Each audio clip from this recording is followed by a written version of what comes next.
If performance reviews were a drug, they wouldn't pass FDA criteria to be safe for human consumption. Don't conduct your analysis in isolation because data is so incredibly powerful. Not defending just the tribe, but defending the organization. Those creative people that you really want to keep empowered, keep excited, keep motivated, keep thinking. A good experience pays dividends down the line. Stereotypes tend to break down in proximity. Welcome to We're Only Human, a podcast about human resources, business, technology, and the workplace. My name is Ben Eubanks, your host, and I'm so glad you're here. Hey everyone, it's Ben Eubanks, host of We're Only Human. I'm so glad you're here with us and looking forward to a fun conversation today. We're going to talk about performance. We're going to talk about how to help our people do better, be better, work better, all those sorts of things. And today I have not one, but two incredible guests with me to explore this conversation. I have Debra Squyres here with me from Bonusly.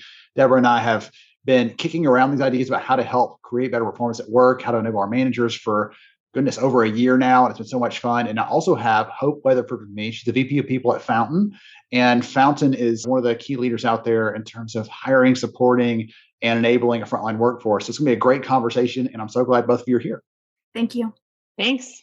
For sure. So before we get some of the fun stuff, Hope, would you start us off real quick? Tell us a little more about who you are and what you do, please. Sure. Well, my name is Hope Weatherford. I lead the people team here at Fountain, and Fountain has pioneered the first enterprise platform built exclusively for frontline access and frontline success. So basically, we hire, manage, and retain frontline workers for all of the companies that keep the world going around for us.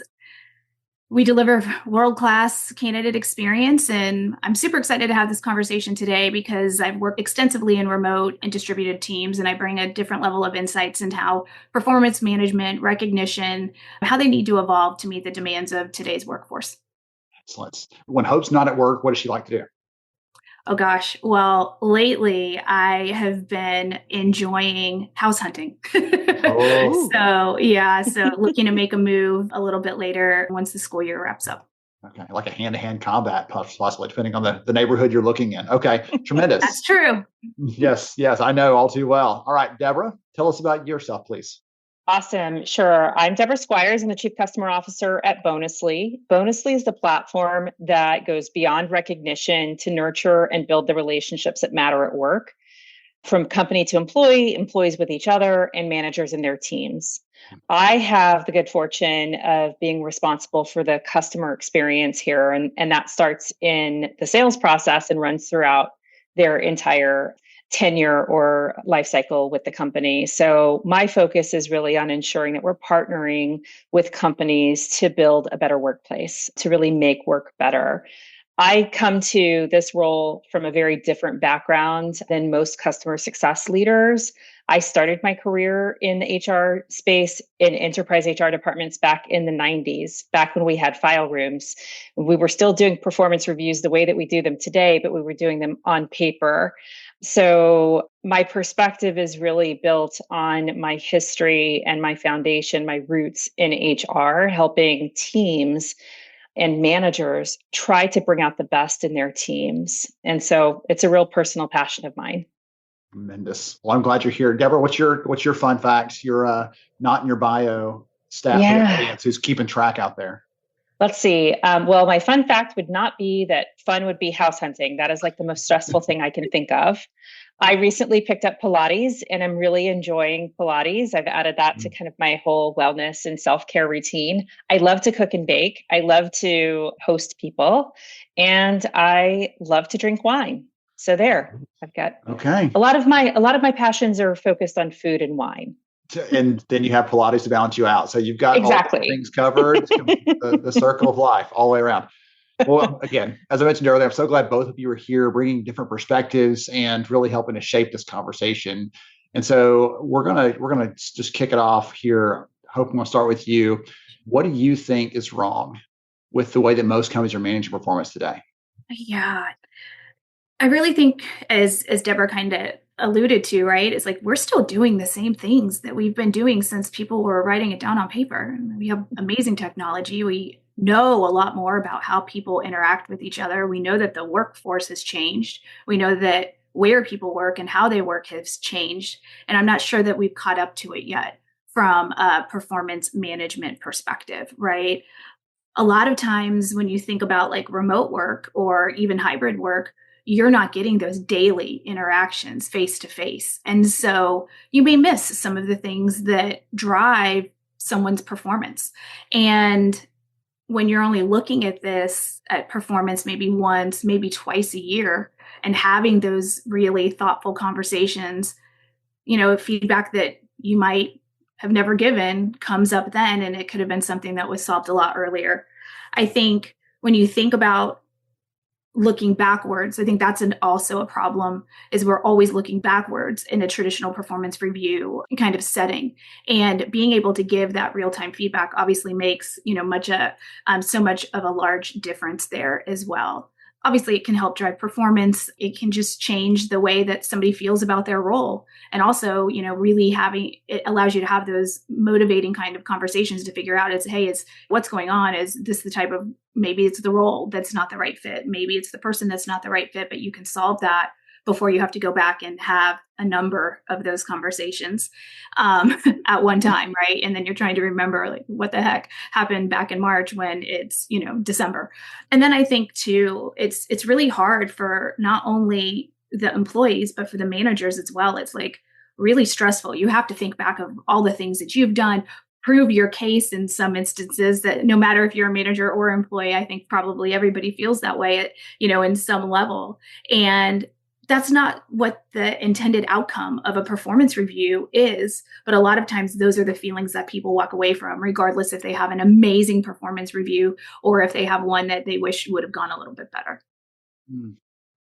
So that's one of the things that stands out to me in the research is people say, I have to spend so much time trying to prove myself instead of trying to improve myself when we're talking about performance. And if it's just, what have you done for me lately? What are you going to do for me next? If that's the only entirety of the conversation, then that gets really old really quickly. Debra, what are you seeing? So y'all are really working with a lot of employers. They're trying to solve for this in creative ways. Yeah, absolutely. I mean, I would have asked this question or answered this question right off, like, what is actually right with performance management and the way that we do it? Like, much shorter conversation. At this point, what's not wrong with it is the real question, right?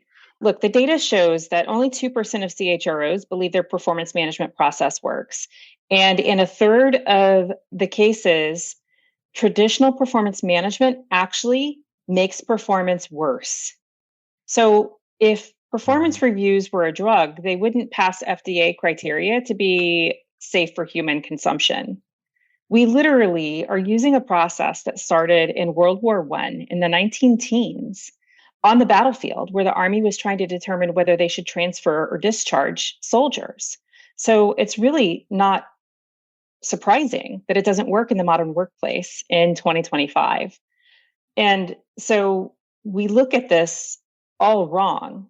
We've kind of fallen into this habit of doing what we've always done instead of doing what we know works, which is frequent communication focused on giving people those tidbits of coaching and advice that help them meet the goals that they're facing right now, not reflect back on the goals that they may have achieved or not achieved 6 months ago. What people want is to know that you're invested in their success. And the best way that you can be invested in their success is to help them in the moment in achieving what lies ahead.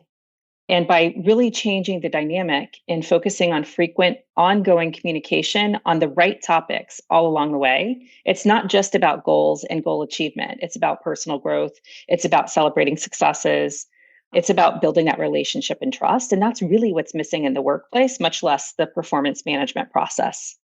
Hope, you mentioned looking backwards a minute ago. Mm-hmm. Why do you think that's such a common approach? Is it because we've been taught that way? Is it because it's easier to look back than it is to have a hard conversation about what's next for Debra here at the company? Why do you think we fall back into that, or we as like the manager community falls back on that so easily? I think a lot of times it goes back to, hey, I'm a manager, and this is what I learned in my intro to manager class, if I had one.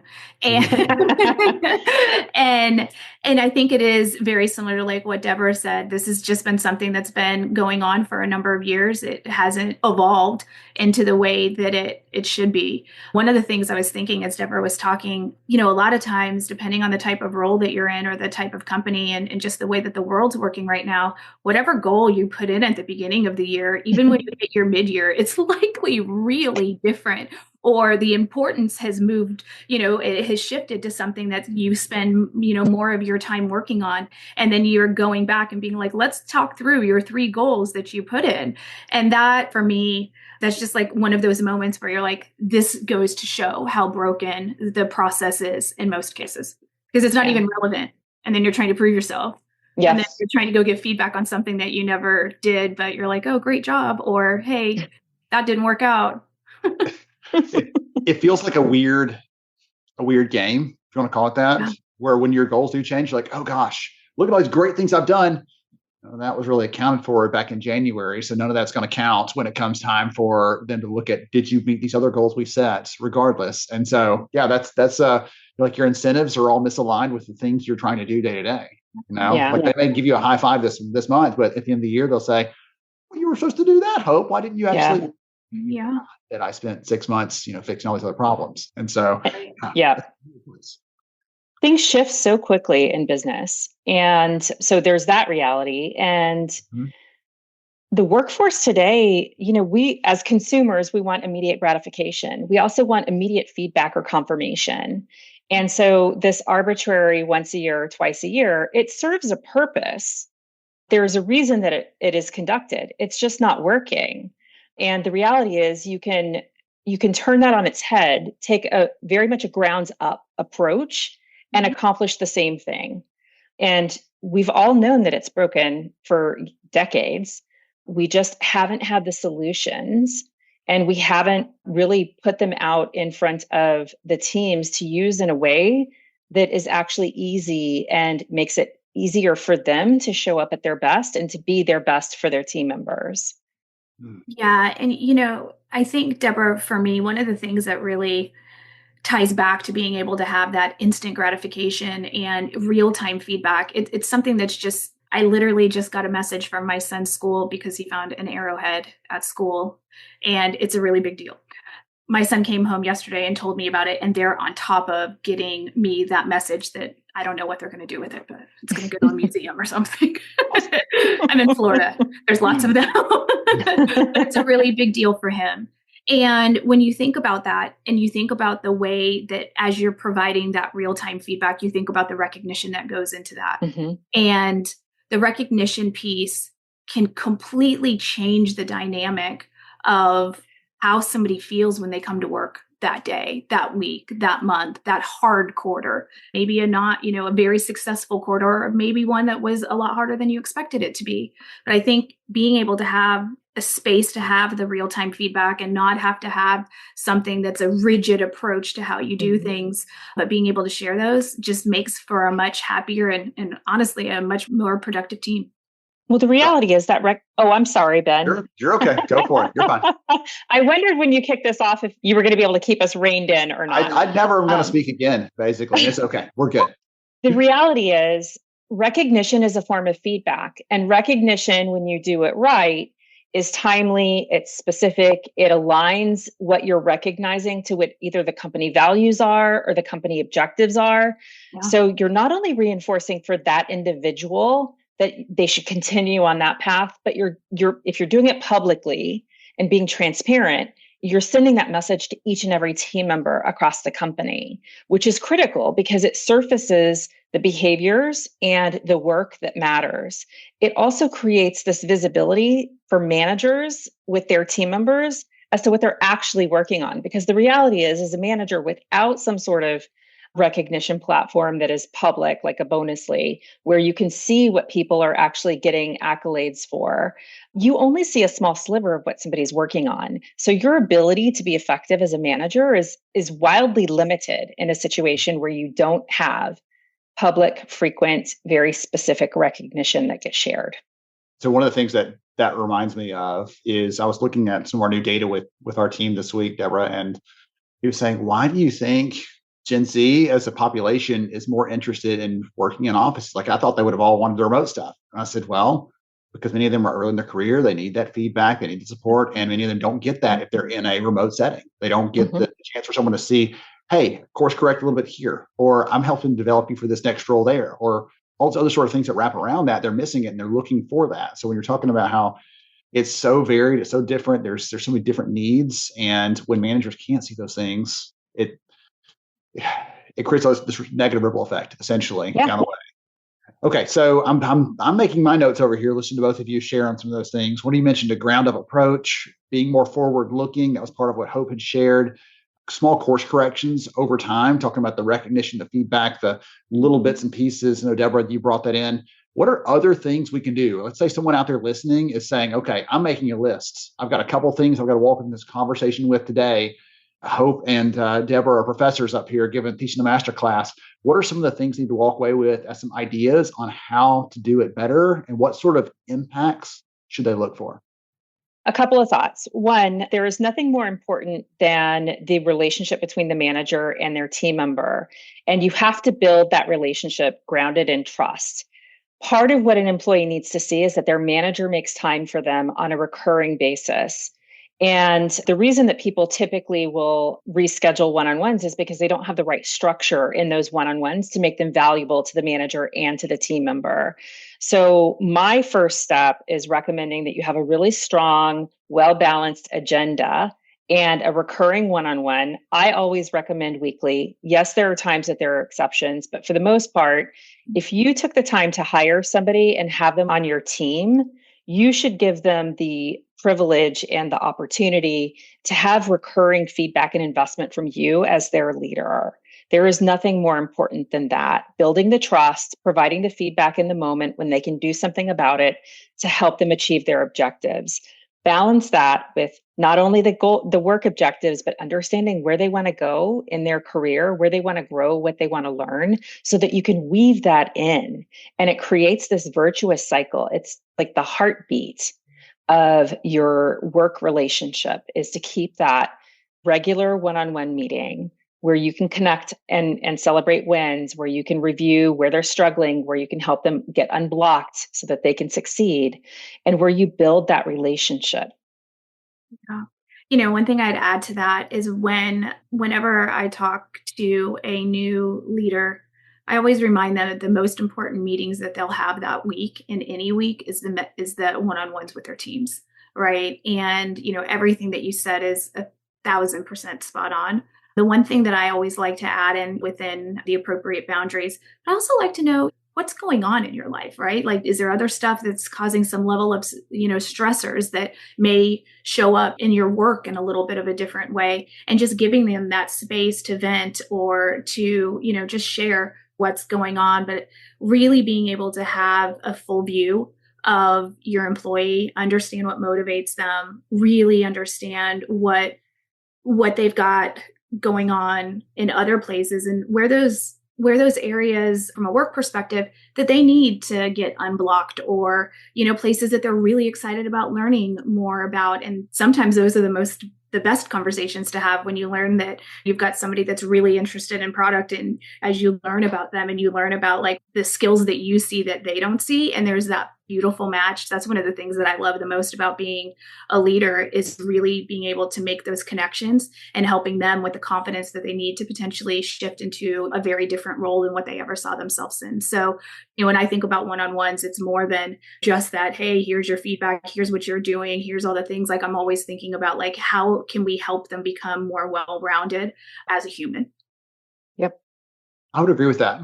I think one of the joys of leading others is finding ways to marry up the things they're doing and the directions they can go, the tasks they can participate in, with the things that really light their fire and get them excited. Because any of us can just dole out work to anyone. Any of us can do that. It takes no special skill. But the really great leaders that I can point to that I've had, and the leader I try to model myself after, is what sort of signals I'm picking up.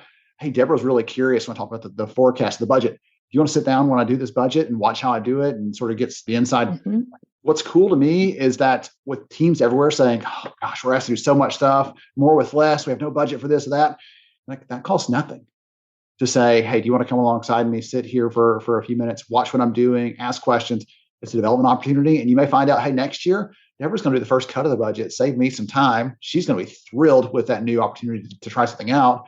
And again, it's a reminder that I'm seeing those signals from you. I'm telling you all over again that I appreciate what you bring to the table. And again, that requires effort and intent. But when you do that, that relationship you create is very different than the one where it's, again, what have you done for me lately? What do you do for me next? That's where most managers end up falling into that routine, because that's as far as they've been modeled for themselves. That's exactly it. You have to start with the humanness. That's right. And build from there. I mean, not to be all Bonusly, but Bonusly is the perfect way to see something you may not have that may never come up in a one-on-one. You may see that somebody's going and helping the data team and they're getting all of these Bonusly points or kudos or credits or whatever, however it is set up within that organization. And then you get to see, wow, I saw that you have been partnering closely with the data team and you helped solve this challenge, or you gave them some insight that they weren't aware of. And that's just a really nice way to kind of start a conversation around something they probably never even thought was important or something that was meaningful to have a conversation with their manager about. You may jump in and spend half an hour, and to you, it's just one more thing in your week, but to them, it was the biggest moment that helped them pivot from, oh goodness, to, oh yeah, like that big moment for them. And you never really know. And again, as a leader, you don't have that transparency and visibility. That's super powerful. That's it. People are hungry to be seen and valued, not just for what they produce, but for who they are. Yeah. And recognizing where they're contributing to others, where they're helping other teams, recognizing their birthday or major life milestones or anniversaries, actually acknowledging that. There's nothing better than walking into a one-on-one with somebody and realizing it's their birthday. And the first thing that you say is, happy birthday. How has your day been? It's so easy to miss tiny milestones, which are not tiny to the individual, in the hustle and bustle of life. So we have to make it easy for people. I'm convinced that people want to have a more human experience at work, that outdated tools, outdated process, and some of the challenges in just the pace at which we move make it difficult. So we have to make it easy for people. Yes. I know that Bonusly's been putting out some resources around that piece, the human side of work and so on. And the thing that I come back to over and over again is we can get caught up in the treadmill of being endlessly more productive, kind of get more things accomplished, more things done. But I hope there's ever been a day where you're like, I got all these things done, and tomorrow I hope I can do even more. Usually it's like, oh goodness, that was exhausting. I hope that the work that I do tomorrow is more meaningful or more human or more connected to others. Like we know innately that's where we're supposed to spend our time. And yet there's this pressure to just do more. And that never leaves us satisfied and doesn't leave the organization at its best either. That's right. So one of the things I wanted to ask about, I think in part, we are preaching to the choir. We are telling all of our friends out there in HR that are listening right now, these things matter, and they know they matter. We're given some good ideas, some good tidbits and pieces today to think about that and their strategies and so on. But they have managers who are going to either make this or break this. And I want to talk about that piece for a little bit. We have hinted at it a little bit, the importance of, hey, listen, what's going on in your personal life real quick? I want to check in. You mentioned that you are getting a new dog. How's that going? Or you said that your child was sick the other day, or they had a big baseball game or whatever else. Like just knowing the person matters. The research we have says that if an employee says my manager does not understand me, statistically, there's like 1% chance of them saying they support me. So almost zero chance of them saying they support them if they don't know and understand them. And that's beyond their job title and pay rate. That's what makes them tick. And so how do we, and we'll start with you, Hope, get managers along for this journey, get them on board, get them participating and active, not just like along for the journey, but how do we get them to be willing participants in this? Any thoughts? I think that they have to truly understand like the tangible benefits that go along with thinking a little bit different. And it's not just checking off the box, right? Or moving to the next task, those types of things. I think once you understand those benefits, right, which is obviously improved team performance, creating better relationships, not just inside your team, but with others and the rest of the company and even customers. And it just continues to make that flow without. And obviously, If you've got those two things working really well, you're going to have a more engaged workforce, which tends to be a lot more productive. So for me, those things are very important to understand, like, wow, if I do this, I might get this in return. It may take a little bit of time to get there. And then I think the other thing is making sure you have the right tools and the right training in place as well. Recognition platforms are great. Best practices are great. A real-time performance review or a real-time performance tool that could be used that you can also go back and look at, like, wow, we had a great 3 months. What's going on these 3 months? You can use all of that information and use that data to really create a process that works for you as a leader, works for the company, but it creates something that's seamless and a lot more effective. Okay, I'll make some notes on those. Good ideas, good takeaways. Debra, anything to add? I think a couple things. One, we need to make sure that we have reasonable expectations for our managers. And so we have to advocate with leadership to have appropriate span of control. People cannot have 16 direct reports and have individual responsibilities for work output as well and do a great job at all of it. That's just the reality. And so I feel like if we demonstrate to managers that we can take some things off of their plate so that they can bring their best to helping their teams fully perform, that the buy-in on managers is going to be easier than the buy-in for senior leadership. Senior leadership is accustomed to having a score that is akin to the ROI on their people investment. And that is typically what the performance review process produces for them. And so we need to find a way, and this is part of what we do with our Achieve product, we have to find a way to be able to demonstrate that ROI in real time. You can look back over the course of 6 months or a year at any point in time and see how things are doing. If you are capturing the feedback, the goal completion, the accomplishments in real time with the right tooling. And so really getting your C-level executives on board with the same type of output, we can definitely prove the ROI on your people investment, but it's generated in a different way. It's actually not riddled with recency bias and manager and employee fatigue for all the hours that they spend trying to build those performance reviews once or twice a year. And it's delivered in a way that keeps a pulse on performance and the business. So it's not something different than what people have been saying that they want. It's just it hadn't been delivered previously. And so we just have to prove that. On the manager expectations thing, I was looking at a piece of data just this morning that all of us, when you hear it, you're like, of course, logically that makes total sense. And yet it still is being done right now. So someone's making this decision.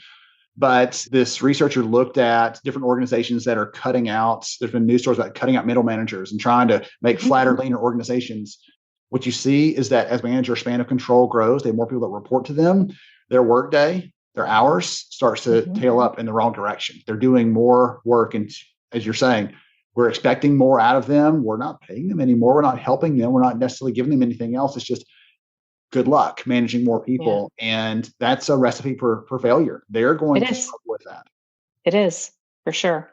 So the span of control, the expectations piece is important. I touched on this earlier, but modeling, showing them, and I think Hope, you mentioned like training, how we're developing these people. What we found in some of our research is that when companies are talking about training their managers, oftentimes it's, by the way, here's our anti-discrimination policy, and here's how you have to do this. And oh, by the way, you have to support your people, and here's the training on that. They just lump it all together, and it's treated with the same level of interest as all the others. It sort of just melds in, and they just lose that. Instead of saying, we're going to pause for a minute in all of your onboarding and everything else as a leader, whether you've been here and you're promoted or you're brand new to the company, and say, this is the most important job you have here. Leading, developing, guiding people. That's going to have an incredible impact on the success of the company. Here's how you do that well. This is what it looks like, not just across the board, but here at this company. And I feel like that's a miss for a lot of companies. We assume too much. We assume that they're good to go there, that they have the vision, that they know what it takes, and that we're missing a chance to help. Again, bring them, I keep using the phrase, but bring them along that journey of what greatness looks like here. Mm-hmm. All right. So we're about to wrap up shortly, but I'm going to put both of you on the hot seat for just one quick takeaway, one thing that you think the audience needs to know. And you can double down on something you've shared already. It can be something else we haven't brought up because just the conversation's been in all these different areas so far. But if you want someone out there listening right now to go away and make that impact they're hoping to with their approach to performance, their approach to recognition, weaving those things together, what would you give them as a piece of advice? Closing shot. Debra, I'll let you start. I would say start now and start making the moves. Don't try to bite it all off at one time. Really focus in on the incremental changes that you can make to build trust in the workplace, to prepare your managers to be successful, and to eliminate the unnecessary processes. I think if we all stepped back for a few minutes and looked around, there are things that we do that don't actually add value. If we can start by eliminating some of those and freeing up the space, you give managers and their teams the capacity to do the work in the right way. I love that. Start now, start small, but just start. Okay. Yes. I like it. I'm paraphrasing there, but I love that. Okay. Yours was better than mine. So that's why you I host. got a chance to listen to you and then reflect. So I put you on the spot. Hope, what do you have for us? Yeah, for me, create those moments that matter. I know we all say that in an HR organization, but truly do that. And you can do that even if you're not in HR. You can do that just as being a human, a leader, a teammate, your leaders and teammates all day long. Create those moments that matter and provide that real-time feedback. A little bit goes a long way. And if you feel uncomfortable about calling someone saying, hey, I just wanted to say you did a really great job at that presentation. You don't have to be their manager. You can be their peer. Or, hey, I thought you could have explained this a little bit differently, but now I understand it. If you just take that moment, because you want to treat people the way that you want to be treated, right? And sometimes you could be the person that changes the whole week for the person you're giving the feedback to, right? And hopefully that happens on both sides, the positive and the more constructive feedback that you give. So for me, I'm just going to make it super simple. Is just do it in the same exact way, but just a little bit differently. Yes, I like that. I like it. You were talking about your son earlier, finding the arrowhead. And I'm thinking about when my son was at the park the other day and there was a kid walking around. My son loves like camouflage for some reason. I don't know why, but he does. There was a boy walking around in this really cool camo jacket. And he said, man, that's nice. I said, why don't you go tell him you like his jacket? Well, I said, listen, never hesitate, never miss a chance to bring someone a smile, to bring someone some joy. And it's what you're saying there, Hope. Like, don't miss a chance. Just go do it, because even if it's a little bit uncomfortable for you, that could be the highlight of that person's day, their week, their month. Let me remember that for years later. And I've seen that myself when I was working as an HR leader. Someone would get a kudos for finishing something big on a project or some recognition. And you go by their desk 2 years later and it's all dusty, it's all faded, but it's still sitting right there. And they look at it every day because that matters to them so deeply. So it's such a powerful set of insights here. I've enjoyed this so much. If someone wants to connect, wants to follow you, wants to keep up to date with what you're up to, Hope, can they connect you on LinkedIn? What's the best way? Yeah, LinkedIn is likely the best way to connect with me. I do get a lot of messages, so it may take me a few minutes, a little while to get back to you, but please feel free to connect, send me a message, whatever feels best. Okay, perfect. Debra, for you? Awesome. Definitely connect with me on LinkedIn. I love to connect with people who are looking to make work better and just share what they're seeing, what they're doing. And you can also find out more information about Bonusly at bonusly.com. Perfect. Awesome. So thank you to both of you again. This has been a fun conversation. I've got some good notes and ideas out of this. I know all of you out there in the audience have as well. Remember, ultimately, encourage your people to be human, support each other, grow each other, and you're going to create a better environment for every single person to do their best work every day. We'll catch you again next time on We're Only Human. Thank you so much for joining me on the show today. I'm honored to have you as a listener. If you enjoyed this episode, please take 10 seconds to rate it at iTunes, Stitcher, or wherever you listen to your podcast. Also, if you know a friend that could benefit from today's conversation, please pass it their way. After all, a rising tide lifts all ships. To see show notes, sponsor information, and our full show archives, visit onlyhumanshow.com.